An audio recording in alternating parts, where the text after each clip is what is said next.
They told me my fences were ruining the view, so I took every last one of them down. 3 weeks later, I stood on my porch with a cup of coffee and watched a winter storm bury the only road into their neighborhood. The crazy part wasn't that it happened. The crazy part was that I'd spent months trying to warn them it would. My name is Jack Mercer, and for most of my life, I've lived outside a little place called Dry Creek Ridge, Wyoming. If you've never been out this way, let me paint you a picture. The land doesn't roll so much as it stretches. Miles and miles of open country where the sky feels too big and the wind always seems to be in a bad mood. Folks who move here usually fall in love with the sunsets first. Then winter arrives and introduces itself properly.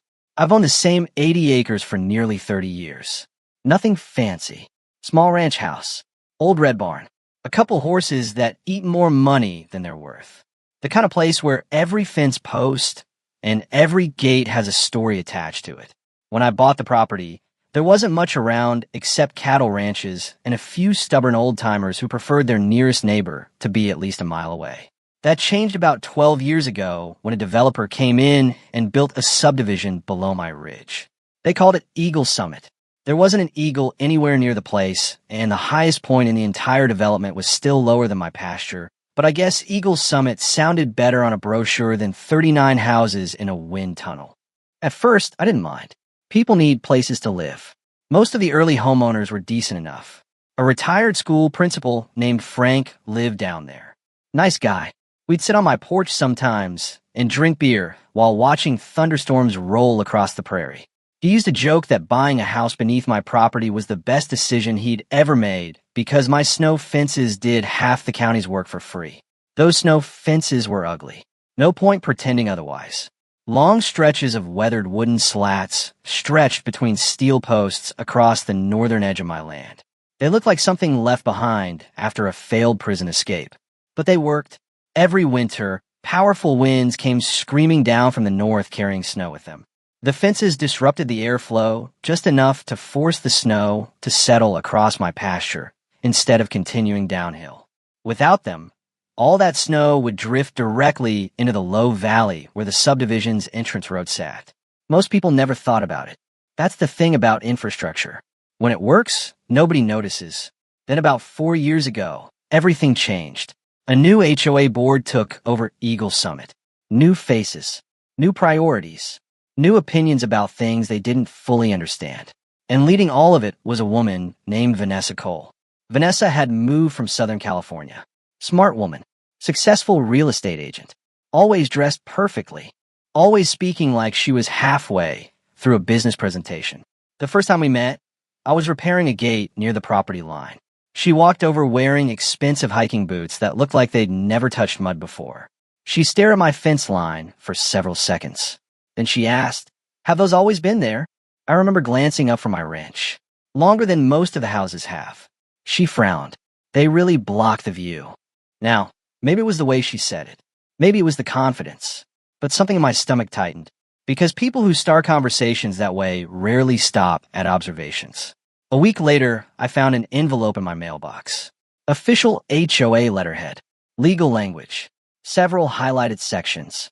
Apparently, my fences were creating a visual nuisance for residents whose homes overlooked my property. According to the letter, they negatively affected neighborhood aesthetics and potentially reduced property values. I actually laughed out loud while reading it. Not because it was funny, because I genuinely thought somebody was playing a joke on me. Then I got to the part demanding removal. That was when I stopped laughing. I sat at my kitchen table for nearly an hour staring at that letter while the Wyoming wind rattled my windows. Outside, the fences stood exactly where they'd stood for decades, protecting people who now wanted them gone. The following week, I attended my first HOA meeting, and as it turned out, that would be the night everything started moving toward a disaster nobody down there could see coming. The meeting was held inside Eagle Summit's Community Center, a building with floor-to-ceiling windows that overlooked the valley below. What struck me the moment I walked in was the irony. Half the people sitting in those folding chairs were enjoying the exact landscape. They claimed my fences were ruining, and none of them seemed to realize that the reason they could enjoy it year-round was standing on the other side of those windows. I wasn't there to fight. At least, that wasn't my intention. I brought photographs going back almost 20 years.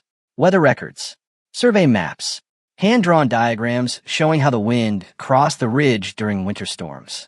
I even brought a couple aerial images a county engineer had shared with me years earlier. I figured facts would matter. Funny thing about facts, they only matter when people are willing to hear them. Vanessa sat at the front table with the rest of the board.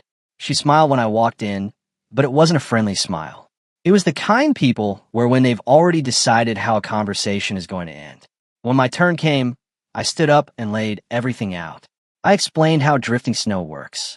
I explained how the terrain naturally funneled wind toward the subdivision entrance. I explained how the fences force snow to settle safely across my upper pasture. A few people seemed interested. One older man leaned forward and asked questions. A younger couple nodded as I spoke. For a moment, I thought maybe this was going somewhere. Then Vanessa folded her arms. So what you're saying, she interrupted, is that our neighborhood depends on structures located entirely on private property we don't control. That's exactly what I'm saying. She exchanged glances with another board member. That sounds like poor planning. A few people chuckled. I didn't. Maybe it was, I replied. But that's the reality we're dealing with. Another board member spoke up. We have a snow removal contract. I nodded. I am aware. We pay a professional company. I know. So if snow becomes an issue, they'll clear it. There it was. The misunderstanding at the center of everything. I remember taking a slow breath. It's not about clearing snow, I said. It's about preventing the drift from forming in the first place. Vanessa leaned back in her chair. I think you're exaggerating. That sentence stayed with me. Not because it was insulting, because it was dangerous. The meeting lasted another 40 minutes. By the end, the decision had already been made. The HOA board voted unanimously to pursue enforcement. 14 days. Remove the fences or face legal action. As I drove home that night, the headlights swept across the prairie, and I found myself wondering whether experience had any value anymore. Not expertise, not education, experience. The kind earned by spending 30 winters watching the same piece of land teach the same lesson over and over again. Apparently not much. So I complied. That's the part people always ask about. Why didn't I fight harder? Why didn't I hire a lawyer? Why didn't I refuse? The answer is simple. Because sometimes people don't learn through warnings. Sometimes they learn through consequences. The following weekend, I started dismantling the fence line. The work was miserable. Every steel post seemed frozen into the ground. Every section fought me. By Sunday afternoon, the final stretch came down. For the first time in nearly 3 decades, there was nothing standing between the northern wind and Eagle Summit. Just open ground. I stood there for a long time looking across the ridge. It felt wrong. Like removing a smoke detector from a house because somebody didn't like how it looked on the ceiling. That's when I heard a vehicle approaching. A white SUV rolled slowly down the gravel road. Vanessa. She lowered her window and smiled. Looks much better. I looked out across the empty ridge. Guess we'll find out. She laughed lightly, apparently assuming I was joking. Then she drove away. For about 2 weeks, life remained quiet. Temperatures dropped. A few small snowfalls came and went. Nothing unusual. Then the weather started talking. People who haven't spent decades outdoors probably won't understand that sentence. Weather talks, not with words, with pressure changes. Cloud formation, the feel of the air, the sound the wind makes when it crosses open country. And one morning, I stepped outside carrying a bucket of feed for my horses and immediately knew something was coming. The sky looked heavy. The wind had shifted. Everything felt tense, like the land was holding its breath. That afternoon, I checked the forecast. Strong system moving in from the northwest. Heavy snow, sustained winds, potential blizzard conditions. Nothing historic, nothing record-breaking, just a normal Wyoming winter storm. The exact kind my fences had handled for decades. 3 days later it arrived. Snow began around lunchtime. At first it was almost pleasant. Small flakes drifting lazily downward. The kind people photograph for Christmas cards. By mid-afternoon the wind showed up. And everything changed. The snow stopped falling. It started moving. Long white streams raced horizontally across the ridge. The air itself looked alive. By 3 o'clock I walked onto my porch and looked toward Eagle Summit. The road was still visible, but I could already see accumulation beginning in the low area near the entrance. Nothing dramatic, just enough to catch my attention. I knew that spot. I knew exactly how storms behave there. By 4 o'clock, the wind intensified. 40 miles an hour. Then 50. Maybe more. The ridge roared. The open land where my fences had once stood became a runway. Snow accelerated across it uninterrupted. Wave after wave after wave. Everything flowed directly downhill, straight toward the subdivision entrance. I stood there watching with the strange feeling you get when something unfolds exactly the way you predicted. Not satisfaction, not happiness, just certainty. By 5 o'clock, the road was barely visible. By 6, it was disappearing. The first vehicle tried entering around sunset. A pickup truck, probably somebody returning home from work. The driver slowed near the drift, hesitated, then committed. Bad decision. The truck made it halfway before the wheels started spinning. Snow exploded around tires. The driver rocked back and forth several times. No luck. Eventually, he reversed out and retreated. I never saw another vehicle attempt it that night. The drift kept growing. 5 feet, 6 feet, then higher. The wind compressed every layer into something dense and heavy. This wasn't powder anymore. This was construction material. Nature building a wall. Around 8:30, I noticed flashing lights approaching through the storm. The subdivision's snow removal contractor. Big plow truck. Powerful machine. The kind designed for serious winter conditions. I watched it push toward the entrance. For a moment, I wondered if maybe I'd been wrong. Maybe technology would win. Maybe experience would finally lose. The plow lowered its blade and hit the drift. The front end jumped. Not much. Just enough. Like someone punching a brick wall. The truck kept pushing. Engine roaring. Snow spraying everywhere. But the drift barely moved. Then the wheels started spinning. The machine lurched. Stopped. Tried again. Stopped. A few minutes later, the driver climbed out into the storm. Even from a distance, I could read his body language. He knew. The fight was over. The flashing lights remained there for hours, blinking helplessly through the blowing snow. And somewhere around midnight, just as I was adding another log to the fireplace, my phone rang. I looked at the screen. Vanessa Cole. I stared at her name for a second before answering. And the moment I heard her voice, I knew the storm wasn't finished teaching its lesson. I answered on the third ring. For a second, all I heard was wind in the background. Then Vanessa spoke. And for the first time since I'd met her, she sounded like an ordinary person instead of the president of an HOA. Jack, we have a problem. I glanced out the window at the storm hammering the darkness outside. Yeah, I said quietly. I figured you might. There was a pause. Not an angry pause. Not yet. The kind of pause that happens when somebody realizes reality is no longer interested in negotiating. The road is completely blocked, she said. Our plow can't get through. I leaned against the kitchen counter.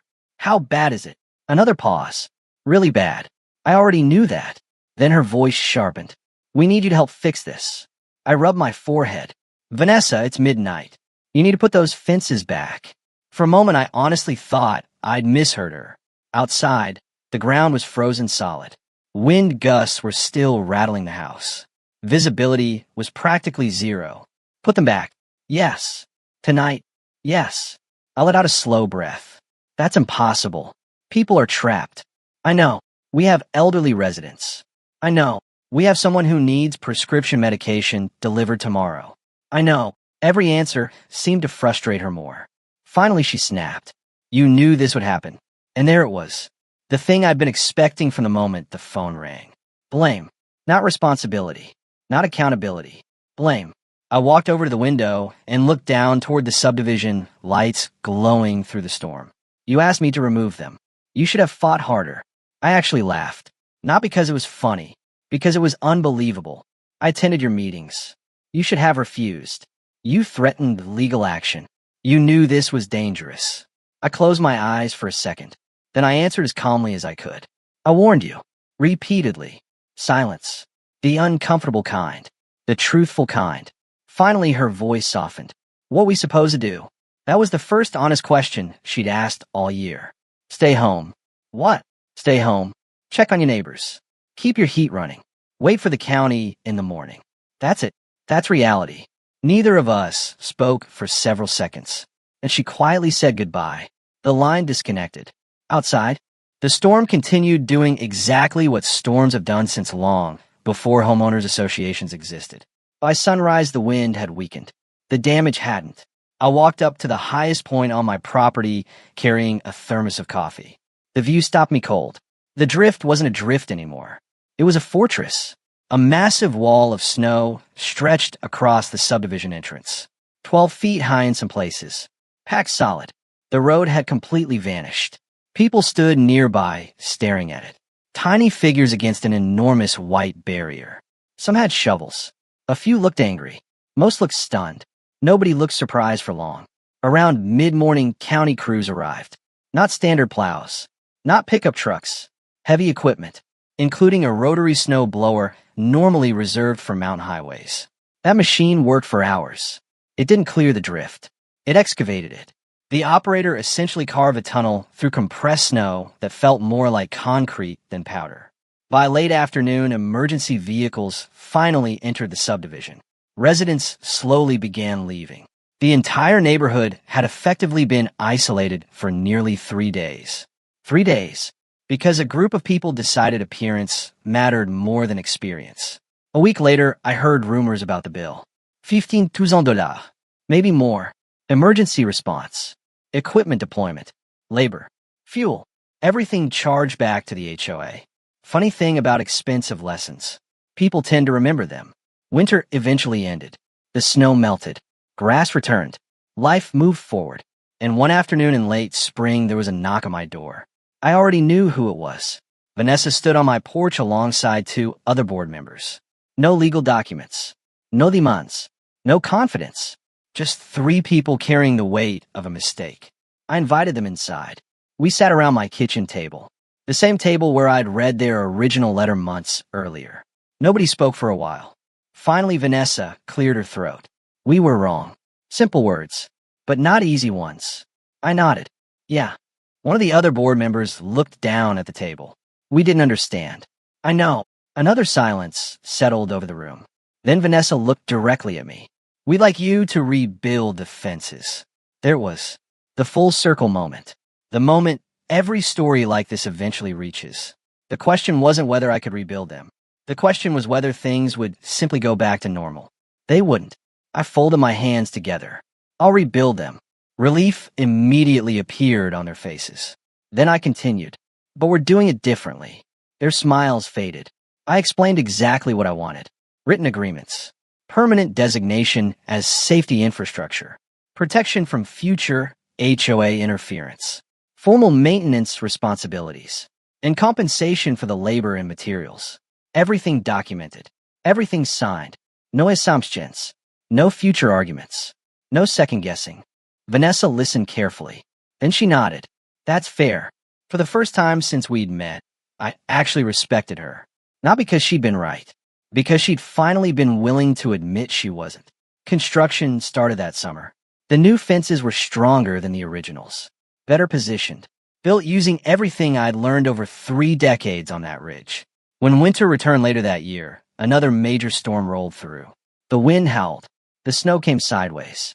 The fences did their job. The drifts formed exactly where they were supposed to. And the road remained completely open. No emergency crews. No stranded residents. No midnight phone calls. Just another Wyoming winter. The way it should have been all along. As for Vanessa, she sold her house the following spring. Moved somewhere warmer, according to the rumor mill. I never saw her again. And honestly, I don't hold any resentment. Not anymore. But people still ask me the same question whenever I tell this story. Do I feel guilty? Should I have done more? Should I have fought harder to stop them from making a mistake I knew they were going to regret? Maybe. Maybe not. The truth is, I still don't have a perfect answer. Because there's a difference between causing a disaster and allowing someone to ignore a warning. I didn't create the storm. I didn't force the vote. I didn't send the letter. But I also knew exactly what was coming. So now I'm curious what you think. If you were in my position, would you have handled it differently? Would you have kept fighting until someone listened? Or are people responsible for the consequences of the choices they make, even after they've been warned? Let me know down in the comments. And if you've ever watched someone ignore experience, common sense, or a hard-earned lesson and then pay the price for it later, share that story too. Because out here, nature doesn't argue. It doesn't negotiate. It doesn't care who wins the meeting. It just waits. And eventually, it gets the final vote.